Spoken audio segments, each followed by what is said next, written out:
There once lived a boy named Johnny, a brilliant and humble child, loved deeply by his mother. He was obedient, respectful, and never quarreled with neighbors. His mother cared for him with all her heart, but tragedy struck when she died of diabetes. Johnny wept for many days and months, carrying the pain in his little heart until the memories of her began to fade, though the love never left. His father, seeking companionship, later married another woman who came into their home with her sister. At first, Johnny's stepmother treated him kindly, speaking softly and smiling warmly, but in time her nature changed. Together with her sister, she began to maltreat the boy day after day, burdening him with cruelty. One afternoon, while his father was at work, Johnny longed to play football. Without informing his stepmother, he ran off to the field. There he shone brightly, dazzling his friends with his dribbles and skill.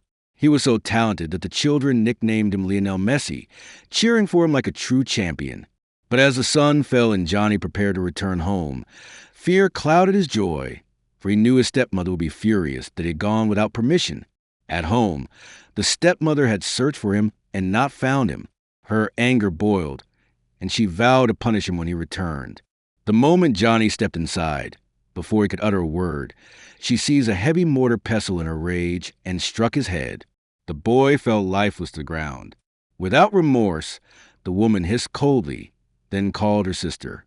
Together they hid their crime by cutting his body into pieces and cooking it into a pot of egusi soup, preparing it for the husband's meal.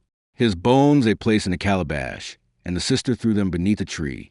When the father returned home, weary from the day's work, he asked at once, "Where is Johnny?"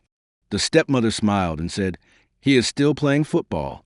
Then she served him a steaming plate of fufu with the egusi soup. Hungry and exhausted, he ate eagerly, praising the sweetness of the meal.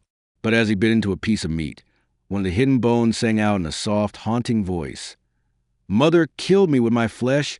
When my flesh, father, come and eat my flesh. Sister carried my bone, threw it under the tree.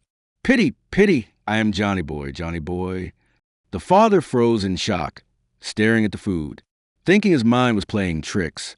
He tried again, but the bones sang the same sorrowful song. This time anger and horror overcame him. He rose to his feet, called the police, and exposed his wife and her sister. The authorities came swiftly, arrested both women, and took them away. Justice was served. The wicked stepmother and her sister were jailed, tried, and in the end executed for their crime. And so ended the story of Johnny, the humble and brilliant boy who dreamed only to play football, but whose life was